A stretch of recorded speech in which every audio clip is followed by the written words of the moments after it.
আসসালামু আলাইকুম। আমরা একটা ছাদে আছি।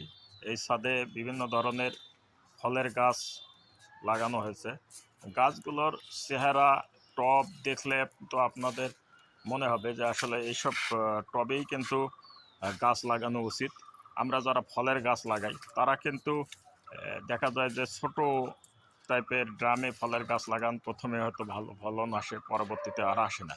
কিন্তু এই ধরনের ড্রাম যদি আপনি সিলেকশন করেন এবং পর্যাপ্ত পরিমাণ জৈব সার দেন, তাহলে কিন্তু প্রচুর ফলন পাবেন। আমরা দেখলাম যে এখানে মালটা, এখানে ডালিম, পেয়ারা, বাগান বিলাস, কামরাঙ্গা, খুবই সুন্দর চেহারা। এবং পাশাপাশি এখানে কিন্তু সবজি যেমন বাঁধাকপি, ফুলকপি এখানে চাষ করা হয়েছে ছোট রঙের কৌটায়। এগুলোও কিন্তু দেখেন খুব সুন্দর। শুধুমাত্র গাছের সাইজ অনুযায়ী ড্রাম এবং টপ সিলেকশনের কারণেই কিন্তু এটা সম্ভব হয়েছে।